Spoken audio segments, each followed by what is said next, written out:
अंतर मन में ज्योति जगा लो, होगा दूर अंधेरा।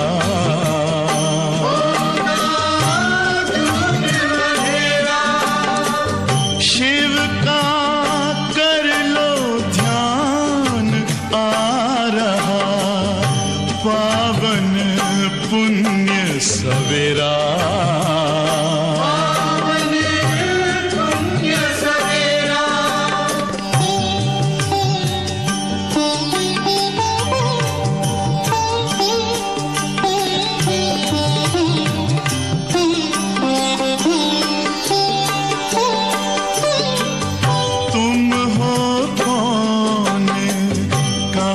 से आए अपने आप को जानो,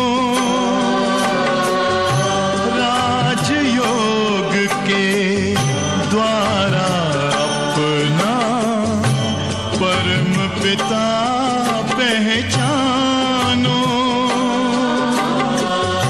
इसी राजपथ पर चलकर पालो अपना बसेरा।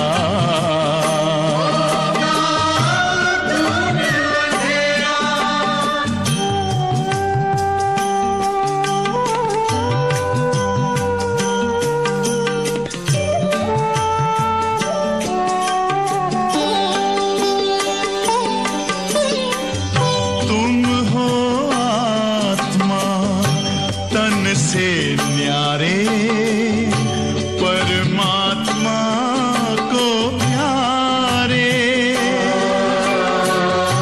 दिव्य गुणों को धारण करके योगी बनो दुलारे।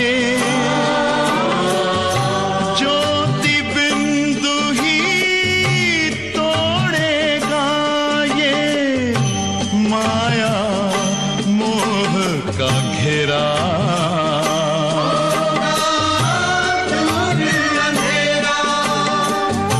अंतर मन में ज्योति जगा लो, होगा दूर अंधेरा।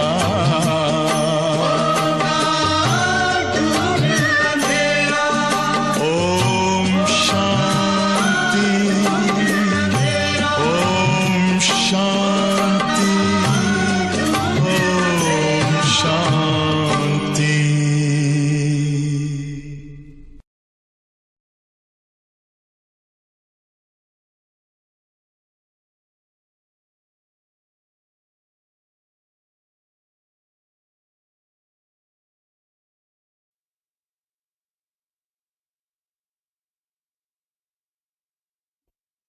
ओम शांति। मुरली की तारीख है 1/3/2021। मार्च का मास आरंभ हुआ है। 2 मास पूरे हो गए 2021 के। तो हमें भी अपने पुरुषार्थ में देखना है कि 2021 में जनवरी से फरवरी तक मेरी पुरुषार्थ की तीव्रता स्पीड कितनी बढ़ी। आज भी बाप दादा मुरली में बहुत अच्छी धारणाओं की बातें हम बच्चों को सिखा रहे कि कैसे हमारे अंदर दैवी मैनर्स होने बहुत जरूरी है। बाबा एक मत, एक धर्म, एक भाषा, ऐसी नई दुनिया बना रहे जहाँ किसी भी प्रकार का मतभेद नहीं। और वो संस्कार हम बच्चों को अभी धारण करने हैं, दैवी गुणों को धारण करना है। आपस में बाबा कहते बच्चे बहुत खीर खंड होके रहने चाहिए, किसी से भी हमारी खटपट हो ये नहीं होना चाहिए। तो ये भी चेक करना है कि मैं सभी के साथ खीर खंड होकर के रहता हूँ। बाबा की सेवा कितनी कर रहे हैं, बाबा के दिल पर हम चढ़े हुए कि नहीं चढ़े हुए हैं, मेरा उस हिसाब से पद क्या होगा। तो अपनी बाबा कहते बच्चे ये अवश्य चेकिंग करो। बाबा की मीठी मीठी शिक्षाएं बाबा के ही शब्दों में सुनेंगे। मीठे बच्चे, तुम्हें आपस में बहुत बहुत रूहानी स्नेह में रहना है। जिस्मानी स्नेह से तो बाबा ने मुक्त कर दिया, अब है हमारा रूहानी प्यार। हम एक ही बाबा के बच्चे, आत्माएं भाई भाई, ब्रह्मा बाबा के बच्चे भाई बहन। तो बाबा कहते बच्चे बहुत रूहानी प्यार हम बच्चों में होना चाहिए एक दो के प्रति। कभी भी मतभेद में नहीं आना है। प्रश्न है, हर एक ब्राह्मण बच्चे को अपनी दिल से कौन सी बात पूछनी चाहिए? हर एक ब्राह्मण बच्चे को अपनी दिल से कौन सी बात पूछनी चाहिए? अब जो बाबा बता रहे ना, वो हम पूछते भी जाएंगे अपने दिल से। नोट भी करो और फिर अपने को पूछो और फिर बाबा को बताओ। अपनी दिल से पूछो। नंबर दिया है, पहला 1 नंबर, मैं ईश्वर के दिल पर चढ़ा हुआ हूँ। सारे कल्प में एक ही बार ये हम बच्चों को चांस रहता है कि हम बाप दादा के दिल तख्त नशीन बनते हैं। तो बाबा कहते देखो मैं बाबा के दिल पे चढ़ा हुआ हूँ। नंबर 2, मेरे में दैवी गुणों की धारणा कहाँ तक है? सर्वगुण संपन्न बाबा बना रहे। कितने दिव्य गुणों को मैंने धारण किया, कितनी परसेंटेज में किया, कितना बाकी है? नंबर 3, मैं ब्राह्मण ईश्वरीय सर्विस में बाधा तो नहीं डालता? बाबा कह रहे पूछो अपने आप से कि मैं ब्राह्मण ईश्वरीय सर्विस में बाधा तो नहीं डालता, अर्थात मेरा स्वभाव, मेरे संस्कार बाबा की सेवा में विघ्न तो नहीं डालते हैं? ये पाप चढ़ता है। हमें तो सेवा करनी है, उसके बजाय अगर हम विघ्न के निमित्त बनते हैं तो सोचो बोझ कितना चढ़ेगा। तो बाबा कहते ये जरूर देखो मेरा कोई नेचर, मेरा स्वभाव बाबा के यज्ञ में, सेवा में कोई बाधा तो नहीं डालता। नंबर 4, मैं सदा खीर खंड रहता हूँ। खीर माना दूध और खंड माना शक्कर, दूध शक्कर। उसके अपोजिट है लूण पानी, नमक वाला पानी, खारा पानी। तो बाबा कहते बच्चे लूण पानी नहीं होना है, किसी से भी खीर खंड होकर रहना है, मीठा मीठा। तो मैं सदा खीर खंड रहता हूँ। हमारी आपस में एक मत है। 5वीं बात है, हमारी आपस में एक मत है। जो भी हम घर में रहते, सेंटर पे रहते, सबकी एक मत है। और आगे, मैं सदा श्रीमत का पालन करता हूँ। कदम कदम बाबा की मत। मैं सदा श्रीमत का पालन करता हूँ। कितनी गहन गहरी बातें बाबा ने बता दी। अगर ये 5-6 बातें हम चेक करते हैं, दिल से पूछते हैं, तो कितना हम आगे बढ़ जाएंगे। चेकिंग के बाद चेंज हो जाता है, परिवर्तन आ जाता है। मुरली का गीत है, भोलेनाथ से निराला कोई और नहीं, ऐसा बिगड़ी बनाने वाला कोई और नहीं। ओम शांति। तुम बच्चे हो ईश्वरीय संप्रदाय, और पहले क्या थे हम बच्चे? आसुरी संप्रदाय। आसुरी संप्रदाय को ये पता नहीं है कि भोलानाथ किसको कहा जाता, ये भी नहीं जानते कि शिव शंकर अलग अलग, क्योंकि शिव शंभू शंकर, शिव शंकर एक कर दिया, सारा गड़बड़ घोटाला कर दिया, डमरू दिखा दिया, बारात दिखा दिया, और क्या क्या देखो, गले में सांप डाल दिया। तो बाबा कहते हैं कि देखो उन्होंने तो शिव शंकर भी एक कर दिया, तो गड़बड़ कर दी है, जानते नहीं कि दोनों अलग अलग है। वो शंकर देवता है और शिव तो बाबा है, बाप है, कुछ भी नहीं जानते। इसलिए बाबा कहते ये भी पॉइंट बताना बहुत जरूरी है कि एक है रचता और एक है रचना, एक है निराकार, एक है साकार। अब तुम हो ईश्वरीय संप्रदाय अथवा ईश्वरीय फैमिली, वो है आसुरी फैमिली रावण की। कितना फर्क हो गया, कहाँ आसुरी फैमिली राक्षसों की और कहाँ दैवी से भी ऊंचा संगम युग पर ईश्वरीय फैमिली। अभी तुम ईश्वरीय फैमिली में ईश्वर के द्वारा सीख रहे हो कि एक दो से रूहानी प्यार कैसा होना चाहिए। पहले तो रूह को जानते नहीं थे, देह अभिमान में थे। अब बाबा ने सिखाया रूहानी प्यार। तो बाबा कहते बच्चे तुम अभी वो बाबा से सीखते हो। एक दो में ब्राह्मण कुल में ये रूहानी प्यार यहाँ से भरना है। जिनका पूरा परिवार, जिनका पूरा प्यार नहीं होगा तो वो पूरा पद भी नहीं पाते।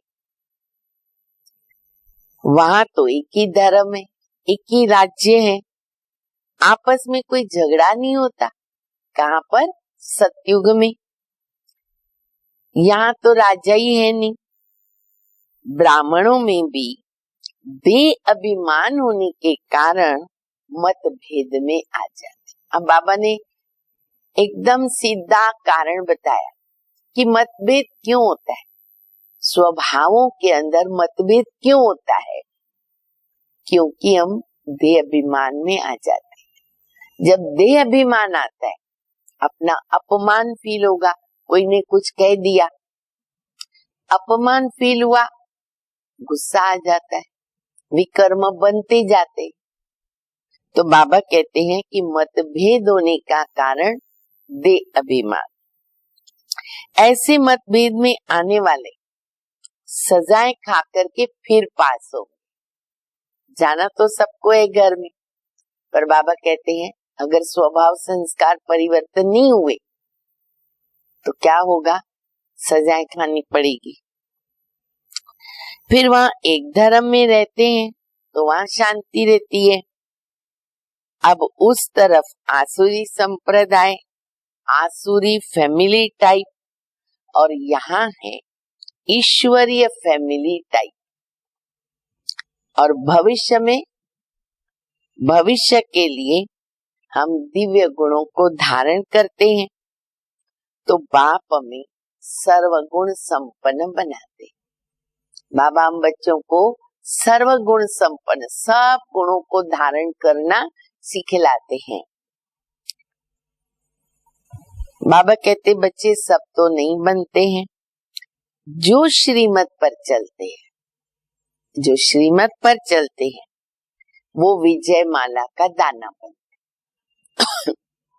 इसलिए ये देखो कि मैं श्रीमत का पालन कितनी परसेंटेज में करती हूँ, करता हूँ। एक अमृत वेले से लेके रात्रि तक भी चेक करो कि दिन भर की जो बाबा की रेगुलर की कॉमन श्रीमत है वो मैं कितना पालन करती या करता। फिर तो और डिटेल बहुत है। जो नहीं बनेंगे माला का दाना प्रजा में आ जाते, वहां तो डिटी गवर्नमेंट है, 100% प्यूरिटी, पीस, प्रॉस्पेरिटी रहती है। इस ब्राह्मण कुल में अभी दैवी गुण धारण करने हैं। कोई तो अच्छी रीत दैवी गुण धारण करते हैं, दूसरों को भी कराते। ऐसे भी बाबा के बहुत अच्छे बच्चे, खुद भी धारण करते, गुणों का दान भी करते। बहुत अच्छी बात एक दादी ने याद कराई थी, गुलजार दादी का क्लास सुन रही थी और बाबा ने भी कहा निराकार, निरंकार और निर्विकार। कैसे हम सेवा करें? मनसा के द्वारा निराकारी, वाचा से निरंकारी, कोई भी प्रकार का अभिमान नहीं, और कर्म में हम कैसे निर्विकारी बन के सेवा कर सकते। तो गुणों का दान हम कर्म द्वारा कर सकते हैं, औरों को सिखलाना। ईश्वरीय कुल का आपस में रूहानी स्नेह भी तब होगा जब देही अभिमानी होंगे। बहुत कुछ ज्ञान देही अभिमानी स्थिति में ऑटोमेटिक याद आता है। हर आत्मा का अपना पार्ट है, तो हम स्थिर रह सकते, एक रस स्थिति में रह सकते हैं। तो मेन बात है देही अभिमानी बनना, इसलिए पुरुषार्थ करते रहते बच्चे। अंत में भी सबकी अवस्था एक रस, एक जैसी नहीं हो सकती। नंबरवार पास होंगे, फिर सजाएं खाकर पद भ्रष्ट, कम पद पालेंगे। ब्राह्मणों में भी अगर, देखो बाबा कितनी गुह्य शिक्षाएं दे रहे, ब्राह्मणों में भी अगर कोई आपस में खीर खंड होकर के नहीं रहते, खीर खंड मीठे होकर, दूध शक्कर ऐसा नहीं रहते, लेकिन लूण पानी होते, झगड़ते रहते, खटपट होती है, नमक पानी, लूण पानी होते, दैवी गुणों को धारण नहीं करते, उच्च पद कैसे पाएंगे? यही तो परीक्षाएं हैं। यहाँ ही तो गुण धारण होंगे, शक्तियां धारण होगी, तब तो उच्च पद रहेगा। लूण पानी होने के कारण कहाँ ईश्वरीय सर्विस में बाधा भी डालते रहते। बहुत मनन चिंतन करने की बात है अपने लिए। चेक करो, मेरा कोई ऐसा स्वभाव नहीं होना चाहिए जो बाबा की सेवा में विघ्न पड़े। एक छोटा सा मिसाल, मान लो फीलिंग का स्वभाव है, मूड खराब करने का स्वभाव है। हमने तो अपने संस्कार के वश कोई बात सामने आई, मूड खराब कर दिया, लेकिन वो बहुत डिससर्विस करता है। जो 4 लोग हमको देखते हैं, उस कारण से डिससर्विस हो जाती, बाबा का नाम बदनाम हो जाता, सेवा में विघ्न आता। ऐसे बहुत सारे स्वभाव हैं, तो वो बाधा डाल देते हैं।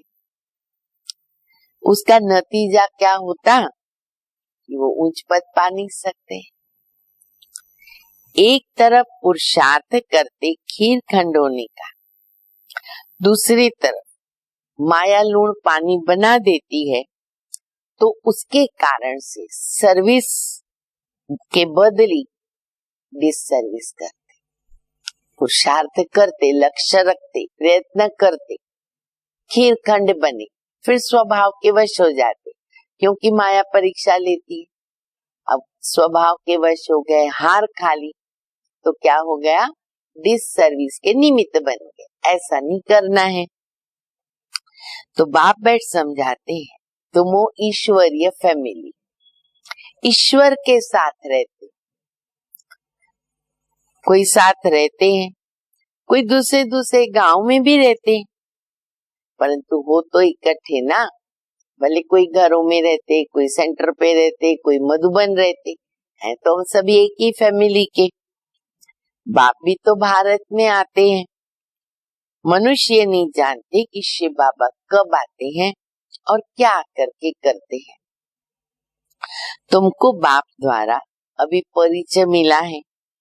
रचता रचना के आदि मध्य अंत को अब तुम जानते हो। दुनिया को पता नहीं कि ये चक्र कैसे फिरता है, अभी कौन सा समय है, बिल्कुल घोर अंधियारे में है। तुम बच्चों को रचता बाबा ने आकर सारा समाचार सुनाया। बाबा ने डिटेल समाचार सुनाया, साथ साथ समझाते हैं, हे शालिग्रामो मुझे याद करो। फिर बाबा मुख्य बात पर आते, आत्मा का नाम है शालिग्राम। हे आत्मा, हे शालिग्राम मुझे याद करो। ये शिव बाबा कहते हैं अपने बच्चों को, तुम पावन बनना चाहते हो ना, पुकारते आए हो, अभी मैं आया हूँ। शिव बाबा आते हैं भारत को फिर से शिवालय बनाने। रावण ने वैश्यालय बना दिया। खुद ही गाते हैं कि हम पतित विषय से, भारत सतयुग में संपूर्ण निर्विकारी था। निर्विकारी देवताओं को विकारी मनुष्य पूजते हैं, फिर निर्विकारी ही आगे जाके विकारी बने। पहले थे हम निर्विकारी, फिर बन गए विकारी।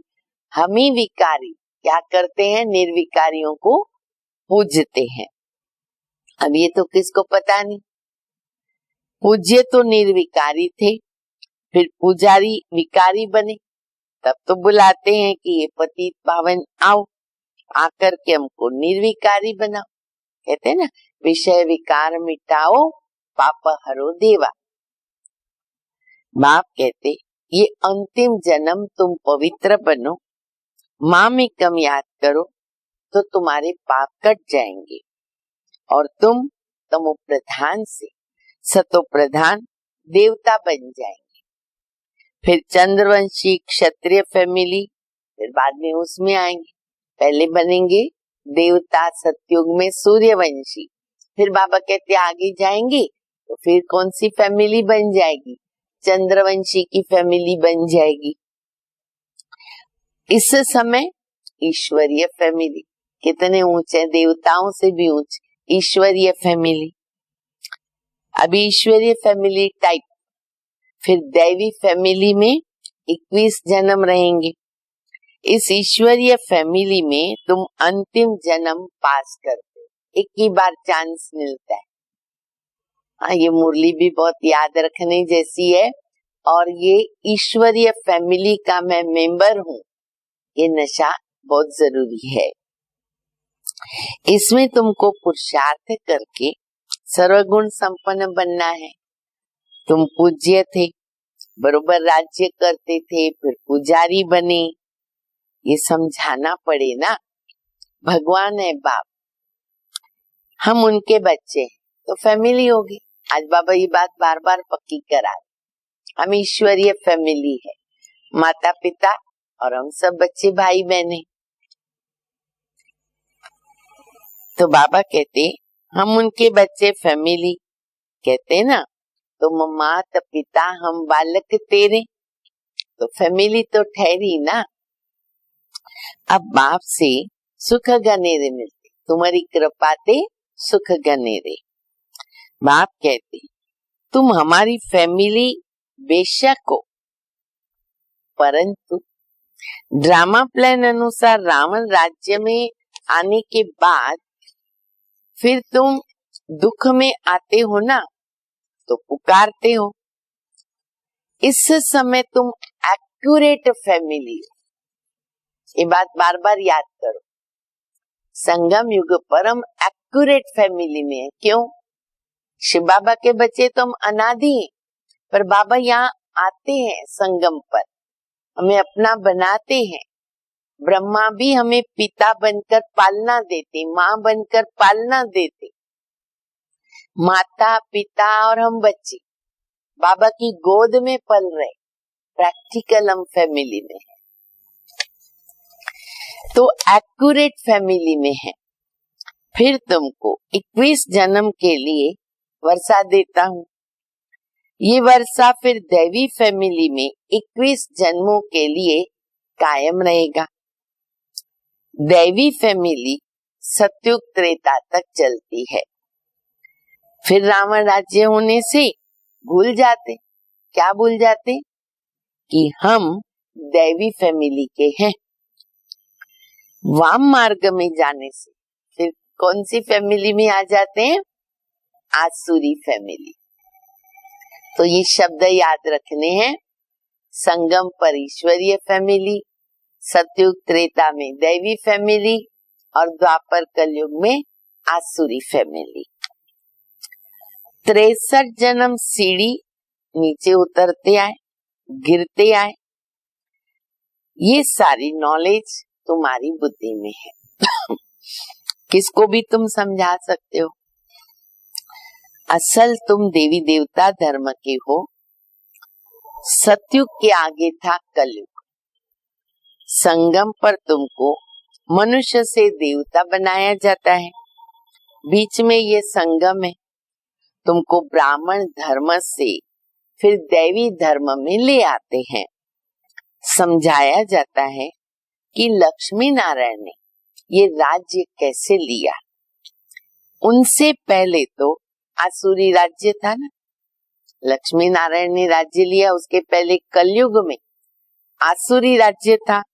फिर दैवी राज्य कब और कैसे हुआ।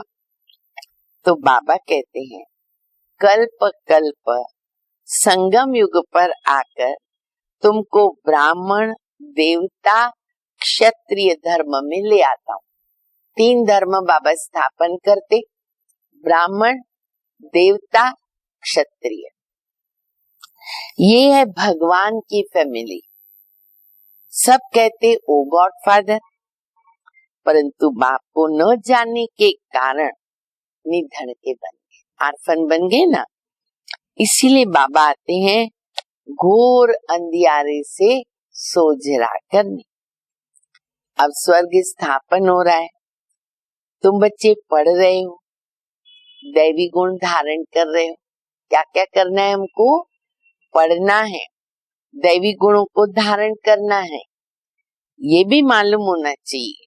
क्या मालूम होना चाहिए? शिव जयंती मनाते हैं। शिव जयंती के बाद फिर क्या होगा? देखो अभी शिव जयंती को 10 दिन रह गए। आज 1 तारीख है, 11 तारीख को है। बाबा बहुत अच्छी सेवा की, युक्तियां बताते, विधि बताते। बाबा कहते शिव जयंती के बाद फिर क्या होगा? जरूर दैवी स्वराज्य की जयंती होगी ना। हेवनली गॉड फादर हेवन की स्थापना करने हेवन में तो नहीं आएगा। स्वर्ग की स्थापना करनी भगवान को कहाँ आना पड़ेगा? हेल में, नरक में आना पड़ेगा। कहते हैं मैं हेल और हेवन के बीच संगम पर आता। शिवरात्रि कहते सबको ये अर्थ बताओ। आज से और अच्छी सेवा शुरू करो। सबको बोलो शिव जयंती पर शिवरात्रि, महाशिवरात्रि कहकर क्यों मनाते? उसके पीछे का आध्यात्मिक रहस्य क्या है? तो बाबा कहते शिवरात्रि कहते क्योंकि मैं रात को आता हूँ, बेहद की रात को। ये तुम बच्चे समझ सकते हो। जो समझते हैं वो औरों को भी धारण कराते हैं। दिल पर भी वही चढ़ते हैं।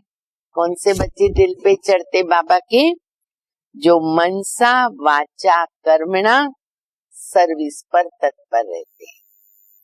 मनसा वाचा कर्मणा, तब वो स्थिति पाएंगे निराकारी, निरंकारी, निर्विकारी। जैसी जैसी सर्विस उतना दिल पर चढ़। बाबा को सर्विस से बुल बच्चे बहुत प्रिय है। जितनी सेवा करेंगे उतना बाबा के दिल पर, जितना बाबा के दिल पर उतना भविष्य में ताऊसी तखत पर बैठेंगे। कोई तो ऑलराउंड वर्कर्स होते हैं। सब काम सीखना चाहिए। ऑलराउंड बनना बहुत जरूरी है। ऐसे नहीं मुझे केवल भाषण करना आना चाहिए, केवल मुरली पढ़ना आना चाहिए, केवल कंप्यूटर आना चाहिए। नहीं, ऑलराउंड। झाड़ू लगाना है बहुत व्यवस्थित लगाए, बर्तन मांजना है बहुत अच्छी तरह साफ करें, भाषण करना है बहुत अच्छा कर सके। हर प्रकार से हमें ऑलराउंड बनना है। सब काम सीखना चाहिए। खाना पकाना, रोटी पकाना, बर्तन मांजना, ये भी तो सर्विस है ना। कईयों को ये बात पसंद नहीं आती है, बिल्कुल नहीं। ऑलराउंड तो बनना ही पड़ेगा। हमको कोई खाना पसंद वाला नहीं देगा, खा सकेंगे? नहीं अच्छा लगेगा। तो अच्छा खाना बनाना हमें भी सीखना है। बाबा की याद फर्स्ट है, उनकी याद से विकर्म विनाश होते हैं। यहाँ का वर्षा मिला हुआ है, वहाँ तो सर्वगुण संपन्न रहते हैं, यथा राजा रानी तथा प्रजा। दुख की तो कोई बात ही नहीं होती है। इस समय सब नरकवासी, सबकी उतरती कला है, अभी चढ़ती कला होगी।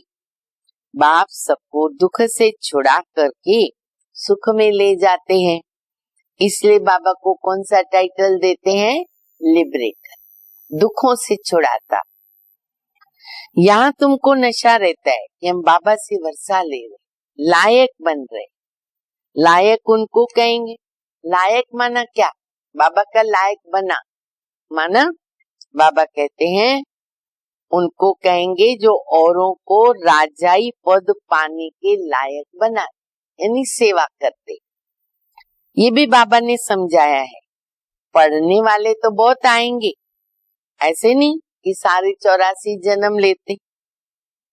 जो थोड़ा पढ़ेंगे ना, नेचुरल देर से आएंगे, शुरू में नहीं आएंगे।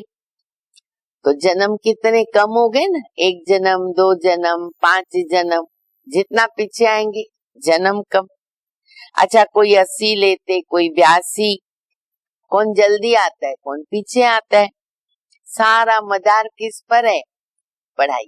और पढ़ाई में चारों सब्जेक्ट आ जाते हैं। साधारण प्रजा तो पीछे ही आएगी, उनके 84 जन्म नहीं हो सकते हैं, पीछे आते रहते हैं। जो बिल्कुल लास्ट में होगा, देखो याद करो, जो पुरुषार्थ में एकदम लास्ट में होगा ना, वो त्रेता के भी अंत में आएगा, फिर वाम मार्ग में चले जाते, उतरना शुरू हो जाता है। भारतवासियों ने कैसे 84 जन्म लिए ना, उनकी ये सीढ़ी। बाबा सीढ़ी का चित्र बहुत पसंद करते हैं, तो बाबा कहते ये है भारत के उत्थान और पतन की कहानी। ये गोला है ड्रामा के रूप में। देखो, हर चित्र का अपना महत्व है। जैसे बाबा ने भी सीढ़ी याद किया, वो कहानी है। फिर गोला, गोले के अंदर मुख्य और धर्म भी आते। फिर कल्प वृक्ष, उसमें और डिटेल आ जाता है। फिर लक्ष्मी नारायण है, अपना लक्ष्य याद आता है। फिर त्रिमूर्ति है, बाबा का कर्तव्य सिद्ध हो जाता है। हर अपना महत्व है। तो बाबा कहते गोला है ड्रामा के रूप में, घड़ी बताते ना, रिपीट होता है। जो पावन थे वो फिर अभी पतित बने, वो फिर पावन देवता बनते हैं। बाप जब आते तो सबका कल्याण होता, इसलिए इसको ऑस्पिशियस युग कहा जाता। संगम युग को कहते कल्याणकारी युग। बलियारी बाप की है, जो सबका कल्याण करते हैं। सतयुग में सबका कल्याण था, कोई दुख नहीं था।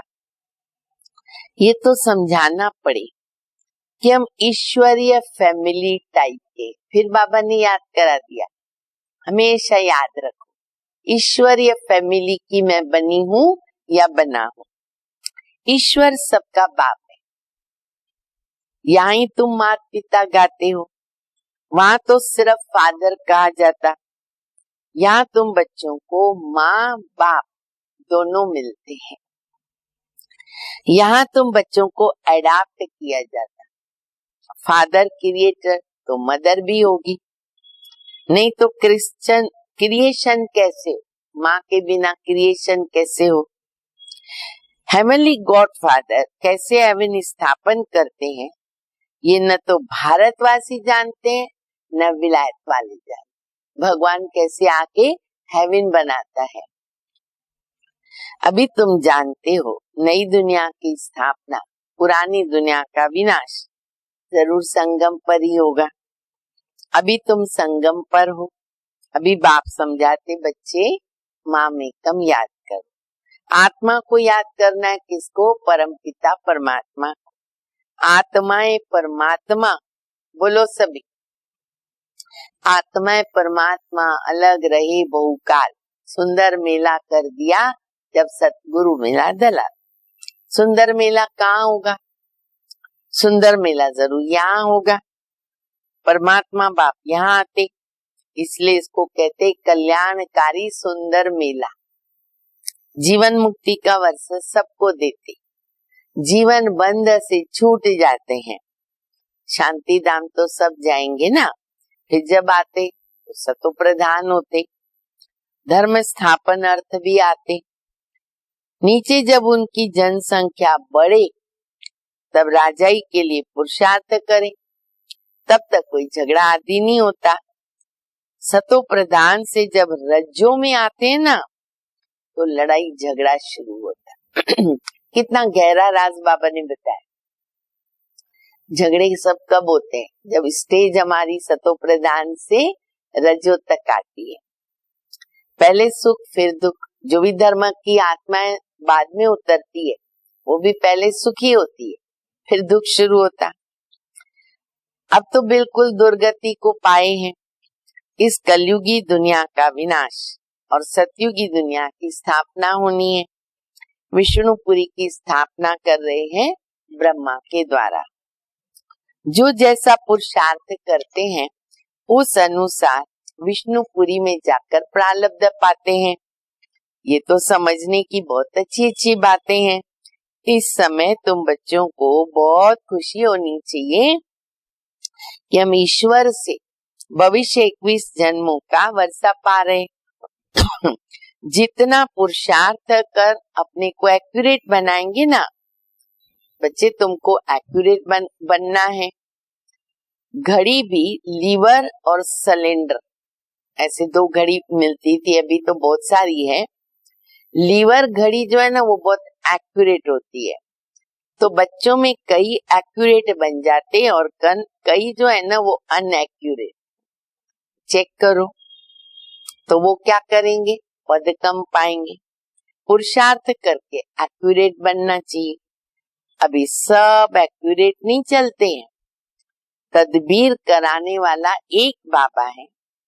तकदीर बनाने के पुरुषार्थ में अगर कमी रह गई तो पद कम हो जाएगा। श्रीमत पर न चलने के कारण, आसुरी गुणों को न छोड़ने के कारण, योग में न रहने के कारण ये सब होता है। कारण बता दिया बाबा ने। बाबा की याद की कमी रहती है, श्रीमत पर नहीं चलते हैं, योग में नहीं। तो जैसे पंडित, योग नहीं है सिर्फ ज्ञानी सुनाओ, पंडित योग कम है, इसलिए शिव बाबा की तरफ लव नहीं रहता, धारणा कम होती है, खुशी नहीं होती है। शक्ल जैसे मुर्दे के मिसल, भाई ऐसा नहीं करना कभी। योग नहीं तो शक्ल मुर्दे जैसी बन जाती है, उदास हो जाते हैं। तुम्हारे फीचर्स तो सदैव हर्षित रहने चाहिए। जब देखे हमको कोई चेहरा कैसा दिखे, हर्षित। कौन मिला, किसकी फैमिली की हूं मैं, जैसे देवताओं के होते ना ऐसा चेहरे दिखने चाहिए। बाबा तुमको कितना वर्षा देते। कोई गरीब का बच्चा शाहूकार के पास जाएगा तो उसको कितनी खुशी हो जाती है। तुम बहुत गरीब थे, बाबा ने अडॉप्ट किया, रिचेस्ट बना दिया, कितनी खुशी होनी चाहिए। हम ईश्वरीय संप्रदाय के बने, परंतु तकदीर में नहीं है अगर तो क्या कर सकते। पद भ्रष्ट हो जाता, पटरानी नहीं बनते। बाबा इसलिए आए पटरानी बनाने। तुम बच्चे किसको भी समझा सकते हो कि ब्रह्मा विष्णु शंकर तीनों भी शिव बाबा के बच्चे। भारत को फिर से स्वर्ग बना रहे हैं ब्रह्मा के द्वारा, शंकर के द्वारा। पुरानी दुनिया का विनाश होता है, भारत में तो बाकी थोड़े बचते हैं। प्रलय तो नहीं होती है, परंतु बहुत खलास ऐसे हो जाते हैं जैसे कि प्रलय हो गई, ना के बराबर बचते। इसलिए बोल दिया सब खत्म हो गए। रात दिन का फर्क पड़ जाता है। कहाँ इतनी करोड़ों आत्माएं, सब खत्म हो जाएगी, थोड़ी बचेगी।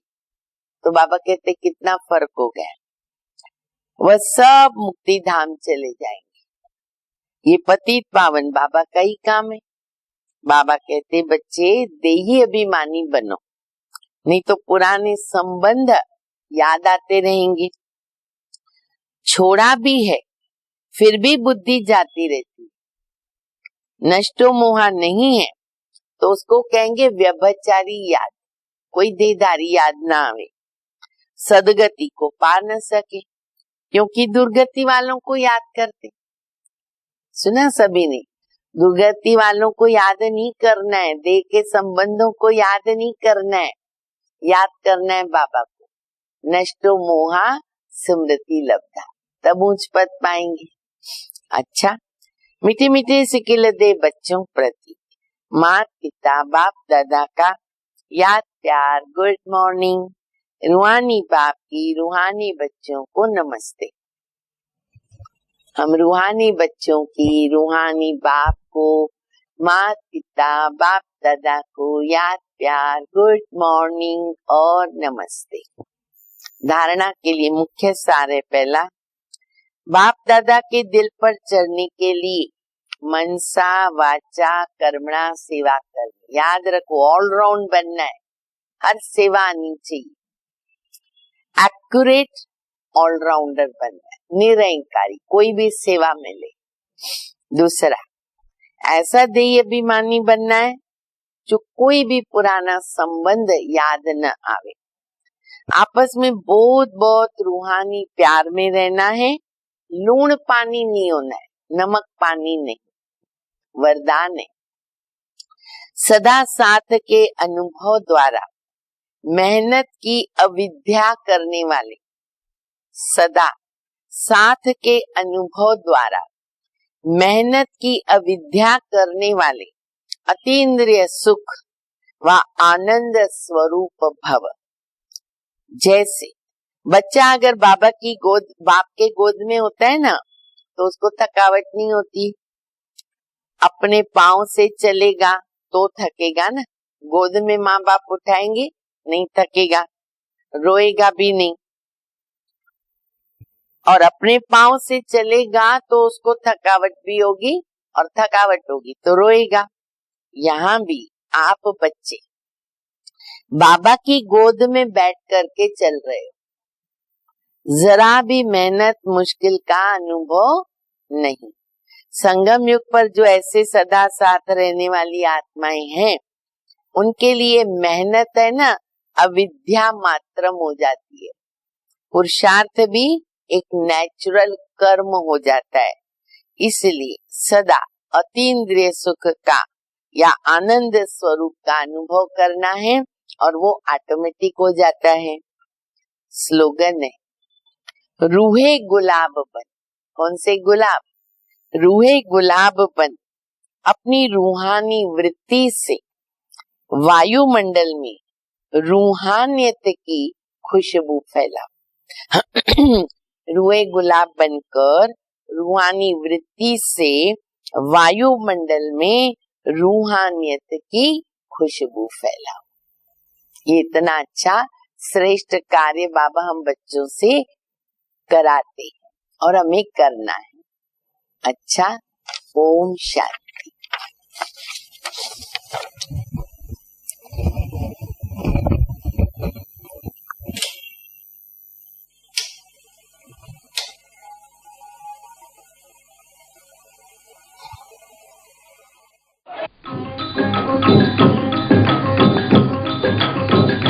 भोलेनाथ से निराला, गौरीनाथ से निराला कोई और नहीं। ओ भोलेनाथ से निराला, गौरीनाथ से निराला कोई और नहीं। ऐसा बिगड़ी बनाने वाला कोई और नहीं। भोलेनाथ से निराला, गौरीनाथ से निराला कोई और नहीं। ओ भोलेनाथ से निराला, गौरीनाथ से निराला कोई और नहीं। उनका डमरू डम डम बोले, अगमन गम के भेद खोले। के भेद खोले, ऐसा भक्तों का रखवाला कोई और नहीं। भोलेनाथ से निराला, गौरीनाथ से निराला कोई और नहीं। ओ भोलेनाथ से निराला, गौरीनाथ से निराला कोई और नहीं।